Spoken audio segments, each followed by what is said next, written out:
Eu nunca fui de acreditar em histórias de terror, mas o que aconteceu naquela noite em que fui para o interior de Minas Gerais ainda me assombra até hoje. Quero te contar tudo, e vou começar do início, porque foi ali, no meio de uma noite fria, que tudo mudou. Era uma viagem simples, nada demais. Eu e mais dois amigos, o Rafael e o Marcos, decidimos passar o fim de semana numa casa isolada em uma cidade chamada Catas Altas.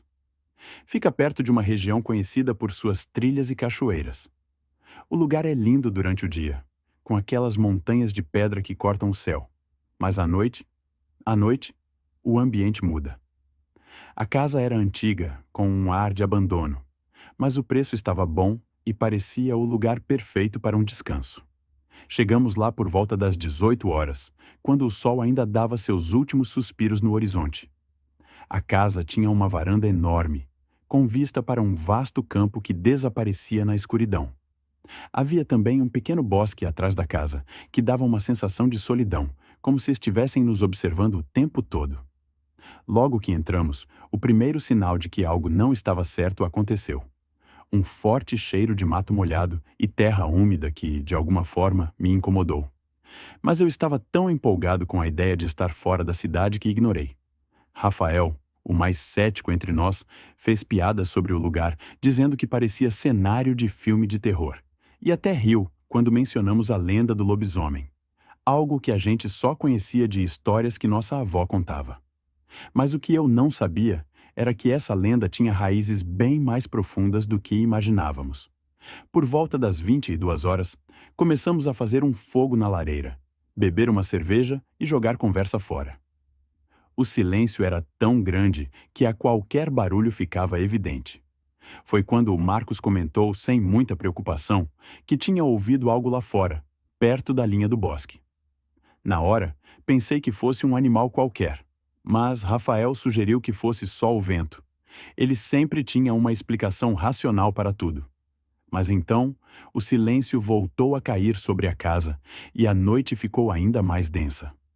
Foi por volta das 23 horas quando algo aconteceu. Lá fora, entre as sombras das árvores, surgiu um som que eu nunca tinha ouvido antes. Era como um uivo, mas muito mais grave e com algo de humano. Não foi o tipo de som que você imagina de um cachorro, sabe? Era diferente, cheio de angústia. Como se fosse uma mistura de dor e fome e se arrastando pelo vento. A primeira coisa que pensei foi em algum animal selvagem, mas algo dentro de mim dizia que era diferente. A tensão na sala foi instantânea. O Rafael, com seu olhar de ceticismo, foi até a janela e olhou para a escuridão do lado de fora. "Não tem nada aí, são só os ventos nas árvores", ele disse, tentando nos acalmar. Mas, lá fora, o som continuava, mais forte agora, e parecia se aproximar. Eu estava começando a sentir um arrepio na espinha, uma sensação de que algo estava errado. Algo estava observando a gente. Lá pela meia-noite, decidimos sair e investigar, mas com uma lanterna só. Quando saímos, o frio estava insuportável. A escuridão parecia engolir tudo ao redor. E quanto mais nos afastávamos da casa, mais essa sensação de estar sendo observado se intensificava. Foi quando vimos algo que não conseguimos explicar. No campo à nossa frente, na linha onde a mata começava, havia uma figura alta, como uma sombra deformada, que se erguia e se movia de maneira errática, quase como se estivesse se contorcendo. Não parecia humano, nem animal. As pernas eram longas, e a postura estava completamente fora do normal. O som do uivo ficou mais forte, e foi nesse momento que eu comecei a entender o que estava acontecendo. O Rafael, que até então estava tranquilo, ficou pálido como uma folha de papel. Ele sussurrou, com os olhos arregalados: "Isso não é normal. Vamos voltar." Mas era tarde demais. Antes que conseguíssemos dar um passo, a figura começou a se mover rapidamente em nossa direção. De repente, algo surgiu da mata, com uma velocidade sobrenatural. Não era mais sombra, Era algo enorme, com pelos densos e escuros, e olhos brilhantes como duas chamas na escuridão. O medo tomou conta de mim. A coisa avançou e, em um piscar de olhos, desapareceu nas árvores, mas não antes de fazer um som gutural, como se estivesse nos desafiando. Corremos de volta para a casa, sem olhar para trás. Já dentro da casa, a sensação de estar sendo vigiado não nos deixou. Passamos o resto da noite acordados, com a sensação de que o ser estava lá fora, esperando. O pior foi o silêncio depois do que vimos. Não houve mais uivos, mas a tensão no ar era palpável. Depois daquela noite, eu tentei seguir com minha vida, mas o que aconteceu naquela casa em Catas Altas nunca me deixou. Eu não conseguia parar de pensar naquela figura, naquela coisa que se movia entre as árvores. Todos os dias, as imagens daquela sombra me perseguiam, como se estivesse esperando para me encontrar novamente. E o pior, eu sabia que algo estava errado. Algo muito maior estava por trás de tudo aquilo. O Rafael e o Marcos também ficaram marcados por aquilo. O Rafael, que sempre acreditou em explicações lógicas, passou a ficar obcecado pela ideia de que aquilo poderia ser uma criatura mítica, um lobisomem de verdade. Ele começou a pesquisar tudo o que podia sobre lendas de lobisomens no Brasil, especialmente em Minas Gerais. Ele me mandava links sobre registros antigos de desaparecimentos de criaturas misteriosas vistas naquelas montanhas.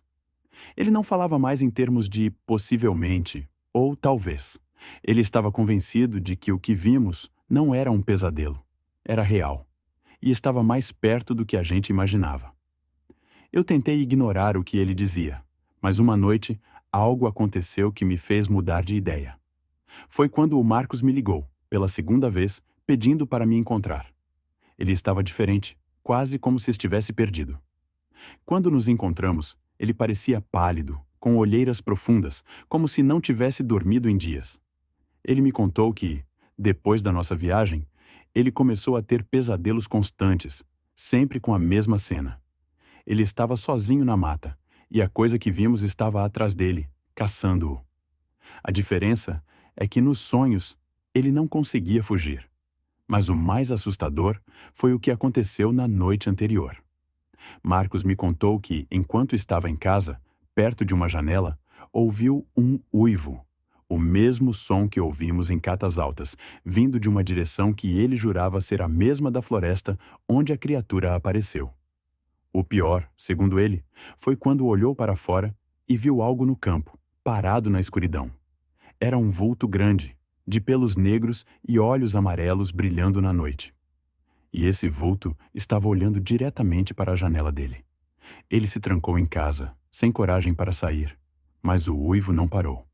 Eu fiquei em silêncio, o sangue gelado nas veias. Não era possível. Não podia ser a mesma coisa. Mas dentro de mim, uma voz sussurrava que sim, aquilo era real, e a coisa que vimos estava seguindo a gente. Nos próximos dias, os três de nós ficamos obcecados. Decidimos voltar a Catas Altas, algo que até então parecia um completo erro.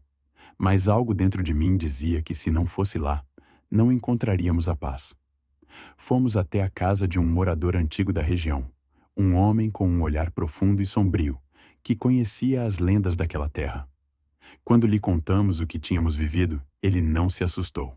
Apenas balançou a cabeça, como se esperasse que um dia chegássemos até ele. Vocês não foram os primeiros a ver isso, ele disse, com uma voz rouca. Essas montanhas têm uma história antiga, não é só lenda.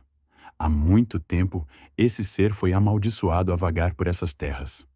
Ele é um espírito de vingança, de um tempo que nem os mais velhos lembram direito. Dizem que ele apareceu pela primeira vez no século XIX, quando uma família inteira foi destruída por uma criatura. Mas o mais terrível é o que vem depois, o que ele faz com quem o vê. Quando perguntamos o que ele queria dizer com isso, o homem nos contou algo que fez minha espinha gelar.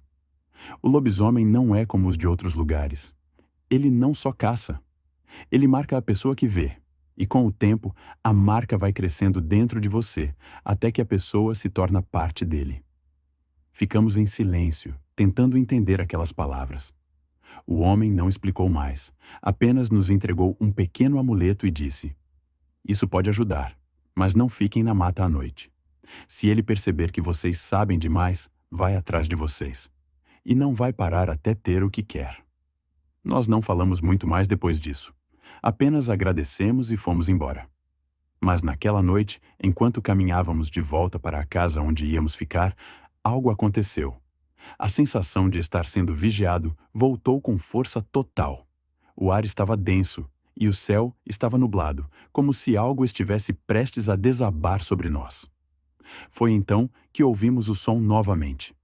O uivo, vindo de longe, mas agora mais próximo. Não só o uivo. Algo se movia entre as árvores. O som de passos pesados quebrando galhos e folhas, como se algo estivesse vindo em nossa direção. A adrenalina tomou conta de mim. Corremos para a casa, fechamos as portas e as janelas, trancando tudo. O uivo estava mais perto, agora vindo da direção do bosque atrás da casa. Era como se estivesse nos cercando, nos observando, aguardando o momento certo para atacar. Eu estava paralisado, mas foi o Rafael quem reagiu primeiro. Ele puxou o amuleto do bolso e, com as mãos trêmulas, fez um gesto sobre a porta, como se estivesse tentando proteger a casa. Ele não sabia o que fazer, mas sabia que o amuleto tinha algum poder. Eu não sabia se era a pressão da situação ou se a tensão estava me deixando louco, mas, em algum momento, eu jurei ter visto algo se movendo entre as árvores, grandes sombras, como se fossem olhos em cada uma das árvores à nossa volta. Estávamos sendo observados. Quando o uivo parou, o silêncio voltou. Mas não o silêncio normal. O silêncio naquela noite foi tão denso, tão opressor, que se tornou quase insuportável. Ficamos ali, imóveis, cada um de nós tentando processar o que acabara de acontecer. O medo que sentimos estava além de qualquer explicação lógica. Sabíamos que não estávamos sozinhos, mas o que mais nos aterrorizava era que o ser, de alguma forma, nos seguia. Ele sabia que o vimos. Sabia que agora éramos parte de sua história. Passamos a madrugada em vigília, sem dormir, ouvindo qualquer barulho, qualquer movimento nas sombras. Quando o primeiro raio de luz do dia finalmente surgiu, a sensação de alívio foi quase palpável, mas não durou muito. Sabíamos que o dia não significava nada. O lobisomem estava ainda lá fora, nas montanhas, aguardando a próxima noite. Ao amanhecer, decidimos deixar a casa e procurar respostas. Precisávamos entender o que exatamente havia acontecido conosco e, mais importante, como nos livrar disso. Seguimos para o vilarejo mais próximo, e foi lá que encontramos o velho padre Antônio, um homem de cabelo grisalho e olhos penetrantes. Quando nos aproximamos dele, ele parecia já saber o que íamos perguntar. "Vocês viram o que não deveriam ter visto", ele disse, sem rodeios.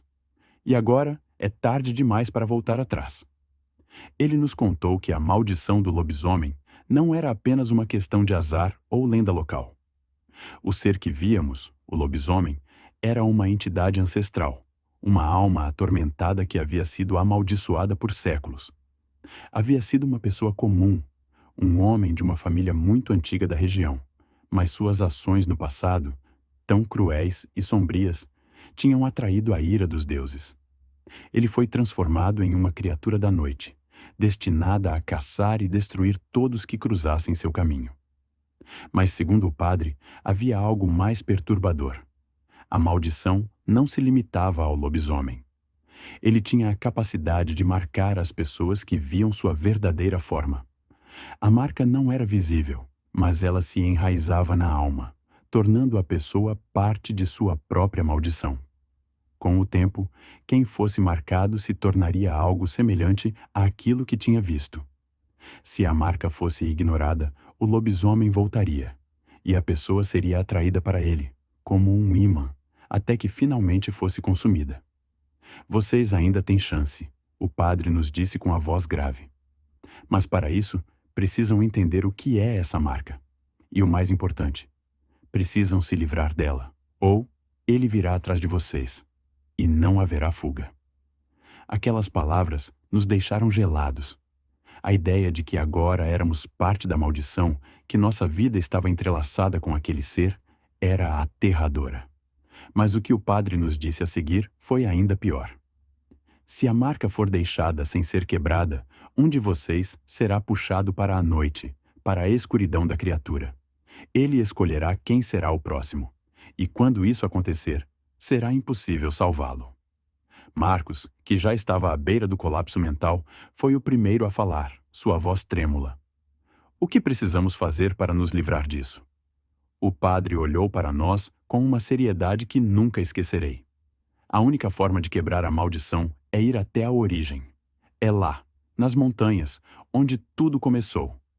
Vocês devem ir até a caverna onde a transformação aconteceu, onde o lobisomem foi amaldiçoado pela primeira vez. Lá encontrarão o centro do poder dele.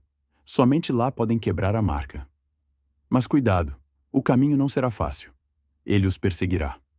As palavras do padre ecoaram em nossas cabeças enquanto voltávamos para o carro. A ideia de voltar para o coração daquelas montanhas, onde tudo começou, parecia absurda. Mas a cada passo que dávamos em direção à cidade, mais eu sentia a presença daquilo nos seguindo. Uma sensação de que não havia escapatória, de que estávamos sendo arrastados de volta, como se as próprias montanhas tivessem uma força que nos chamava. À noite, o uivo começou novamente. Eu sabia que ele estava mais perto. Sabia que o lobisomem nos observava, aguardando o momento de atacar. Mas dessa vez, o som parecia diferente. Não era apenas o uivo de um predador, mas uma ameaça direta, como se ele estivesse se aproximando para nos consumir, para levar algo de nós. Chegamos à base das montanhas e começamos a subir. As trilhas eram estreitas, a vegetação densa e o frio aumentava à medida que subíamos. Estávamos quase lá quando o uivo soou novamente, mais alto e mais próximo. A presença dele estava nos cercando. Olhei para trás e vi um brilho intenso nos olhos de Rafael. Ele estava tão pálido quanto eu me sentia. O terror nos dominava. De repente, uma figura apareceu à nossa frente. Uma sombra se materializou nas pedras, alta e deformada. O lobisomem. Ele estava ali, em carne e osso, diante de nós, seus olhos amarelos brilhando na escuridão. A besta parecia mais ameaçadora do que na primeira vez. Suas garras se arrastavam sobre as pedras. Seu corpo enorme se movia com uma agilidade assustadora. O medo tomou conta de mim, mas algo dentro de mim me disse que não podíamos fugir. O lobisomem avançou, com um uivo estridente, e foi quando vimos. O amuleto do padre que Rafael carregava, aquele pequeno talismã, começou a brilhar.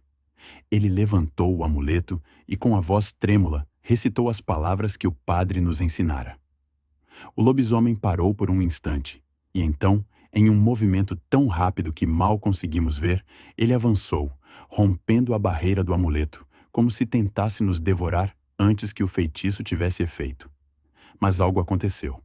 Um grito ensurdecedor ecoou pela montanha, e o lobisomem foi lançado para trás, caindo sobre as pedras. Nós não sabíamos o que fazer, mas uma força invisível nos empurrou, nos levando para a caverna, onde o centro da maldição estava. Quando entramos na escuridão da caverna, tudo ao nosso redor parecia se agitar, como se a própria terra estivesse viva, tentando nos expulsar. Mas sabíamos que tínhamos chegado ao fim.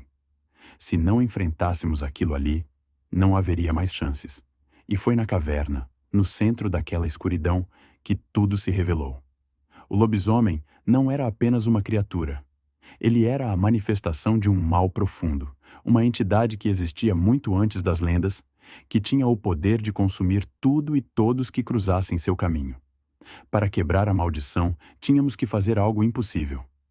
A luta para sobreviver estava apenas começando. O ar dentro da caverna era denso e quente, como se a própria terra estivesse respirando. Cada passo que dávamos fazia o eco das nossas botas parecer um rugido distante, mas o silêncio que pairava sobre nós era opressor. O lobisomem ainda estava lá fora, com sua presença imponente e ameaçadora. Mas agora, dentro da caverna, a sensação era de que a verdadeira batalha estava prestes a começar.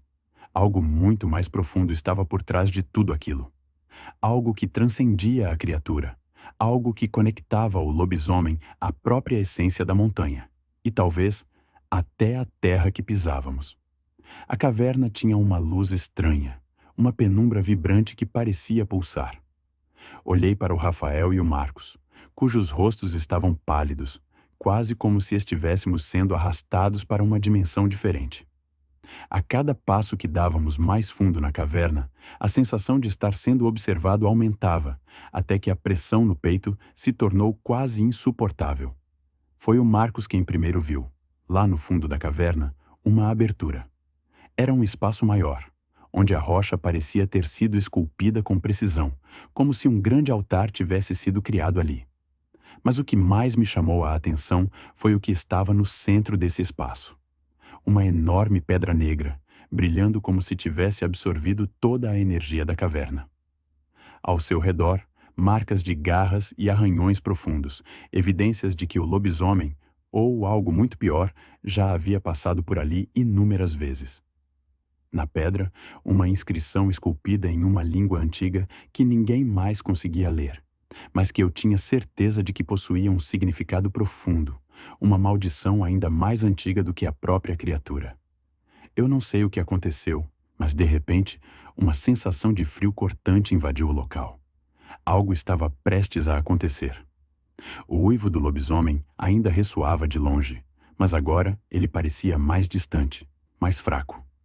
Eu sabia que a criatura estava ali, mas parecia que a caverna, esse lugar amaldiçoado, estava mais poderosa do que qualquer um de nós poderia entender.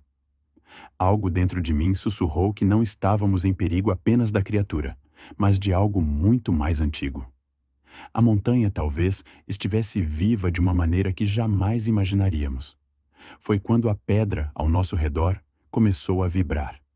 Era sutil no começo, mas logo a vibração se intensificou, e a caverna inteira parecia estar se movendo. O chão estremeceu e, em um segundo, as paredes começaram a rachar, como se a própria rocha estivesse tentando se abrir. O ar ficou irrespirável, pesado, como se a caverna quisesse engolir tudo. E então, o lobisomem apareceu. Não foi como antes, como aquela criatura selvagem e furiosa. Ele surgiu diante de nós, mas sua forma estava diferente. Ele estava mais alto, mais ameaçador, como se ele próprio estivesse se fundindo com a caverna. O corpo dele parecia ser feito de pedra e carne, como se a maldição que o habitava tivesse se tornado parte da própria terra. Seus olhos estavam injetados de uma luz vermelha intensa, como se ele fosse a personificação do inferno.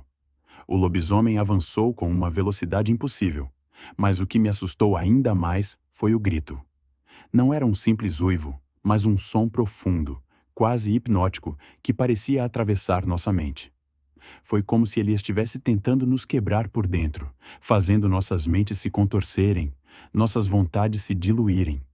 O medo que sentíamos naquele momento não era só o medo de uma criatura física. Era o medo de ser consumido por uma força ancestral, uma entidade que estava além do nosso entendimento. O Rafael foi o primeiro a reagir. Ele gritou e levantou o amuleto, fazendo o mesmo movimento que o padre lhe ensinara, tentando usar o talismã para repelir a criatura. Mas o lobisomem não se abalou. Ele apenas rosnou, e de repente a caverna explodiu em um estrondo ensurdecedor, como se a rocha estivesse se rachando ao meio. Eu não consegui mais processar nada. Apenas senti uma onda de calor insuportável, como se a terra estivesse em combustão. O que eu não percebi logo foi que, dentro daquele caos, o amuleto de Rafael começou a brilhar de maneira cada vez mais intensa, como se estivesse absorvendo a energia da própria caverna. Era como se o amuleto fosse um farol de esperança, mas ao mesmo tempo, um farol para o inferno. Algo estava se despertando ali. Foi quando o Marcos, em um impulso desesperado, correu até a pedra negra no centro da caverna. Ele não sabia o que estava fazendo, mas sentiu que precisava tocar a pedra. Quando ele o fez, algo incrível aconteceu. O brilho do amuleto de Rafael se intensificou ainda mais, e a pedra começou a emitir uma luz branca, cegante, como se estivesse prestes a explodir. O lobisomem recuou, e foi nesse momento que uma voz estranha, que parecia vir da própria rocha, soou em nossos ouvidos, um sussurro profundo e ameaçador. Vocês não sabem o que estão fazendo. Vocês nunca poderão escapar. Mas o Marcos não parou. Ele continuou tocando a pedra, e ao fazer isso, as paredes da caverna começaram a se desfazer. A terra tremia com uma intensidade nunca vista, e a criatura, enfurecida, avançou contra ele. Eu gritei para ele sair dali, mas antes que pudesse reagir, a luz da pedra explodiu em um clarão. O lobisomem uivou de dor, e o som foi tão ensurdecedor que nossas cabeças pareciam prestes a explodir. Eu não sei quanto tempo se passou, mas quando a luz finalmente se dissipou, a caverna estava em silêncio. Não havia mais som, nem a presença do lobisomem. A rocha, que antes pulsava com uma energia sobrenatural, estava agora inerte, como se todo o mal que havia sido armazenado ali tivesse se evaporado. O lobisomem, a criatura, parecia ter desaparecido. O Marcos estava deitado no chão, exausto, mas vivo. Rafael estava trêmulo, segurando o amuleto como se fosse a única coisa que o impedia de desmoronar. Nós três estávamos imersos naquele silêncio, tentando entender o que acabara de acontecer. A caverna não estava mais viva. O peso sobre nossos ombros havia desaparecido. Mas antes de sairmos da caverna, uma sensação gelada percorreu minha espinha. Algo me dizia que o que havíamos feito não era um fim, mas apenas o começo de algo ainda mais profundo. Algo que o lobisomem havia sido apenas um reflexo. E que, por mais que a criatura tivesse sido destruída, a marca deixada por ela em nossas almas nunca poderia ser apagada. A partir daquele momento, sabíamos que nossas vidas nunca seriam as mesmas.